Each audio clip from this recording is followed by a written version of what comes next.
मां कात्यायनी पौराणिक कथा। नवरात्रि का छठा दिन। पौराणिक कथा के अनुसार महर्षि कात्यायन ने मां आदिशक्ति की घोर तपस्या की थी। उनकी तपस्या से प्रसन्न होकर मां ने उन्हें उनके यहां पुत्री रूप में जन्म लेने का वरदान दिया था। मां का जन्म महर्षि कात्यायन के आश्रम में ही हुआ था। मां का लालन पोषण कात्यायन आरष्य ने ही किया था।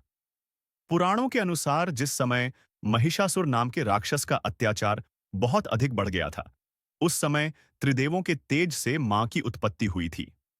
मां ने आर्षि कात्यायन के यहां अश्विन मास के कृष्ण पक्ष की चतुर्दशी के दिन जन्म लिया था। इसके बाद आर्षि कात्यायन ने उनका 3 दिनों तक पूजन किया था। मां ने दशमी तिथि के दिन महिषासुर का अंत किया था। इसके बाद शुंभ और निशुंभ ने भी स्वर्गलोक पर आक्रमण करके इंद्र का सिंहासन छीन लिया था और नवग्रहों को बंधक बना लिया था। अग्नि और वायु का बल पूरी तरह उन्होंने छीन लिया था। उन दोनों ने देवताओं का अपमान करके उन्हें स्वर्ग से निकल दिया था।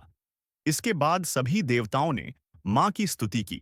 इसके बाद मां ने शुंभ और निशुंभ का भी वध करके देवताओं को इस संकट से मुक्ति दिलाई थी, क्योंकि मां ने देवताओं को वरदान दिया था कि वह संकट के समय में उनकी रक्षा अवश्य करेंगी।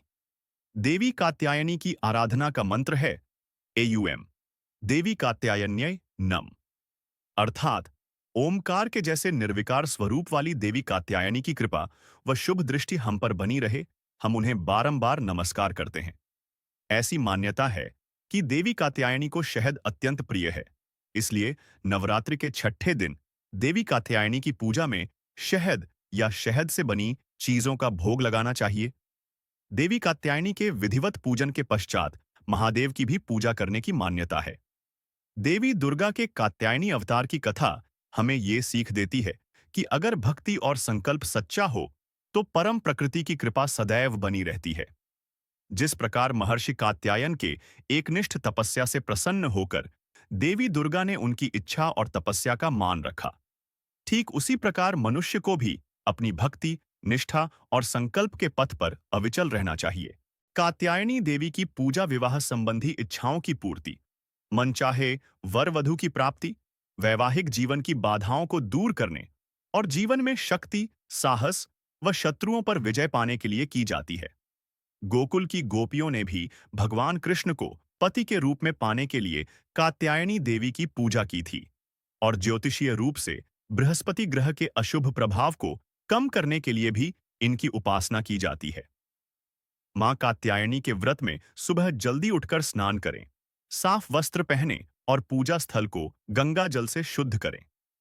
पूजा शुरू करने से पहले संकल्प लें और फिर रोली, अक्षत, पीले फूल और देवी का श्रृंगार सामग्री अर्पित करें। मां को शहद व मिष्ठान का भोग लगाएं और फिर दुर्गा चालीसा व मंत्रों का पाठ करें। अंत में कपूर जलाकर मां की आरती करें और प्रसाद सभी सदस्यों में बांट दें। छठा दिन मां कात्यायनी का है। देवी को गेंदा, कमल व गुड़हल का फूल अर्पित करना बहुत फलदायी माना जाता है। कहते हैं कि ये फूल अर्पित करने से विवाह में आ रही बाधाएं दूर होती हैं और मनचाहे जीवन साथी की प्राप्ति होती है। मां कात्यायनी मंत्र का कम से कम 51 बार जाप करना ही चाहिए। साधक चाहें तो इससे अधिक बार भी इस मंत्र का जाप कर सकते हैं।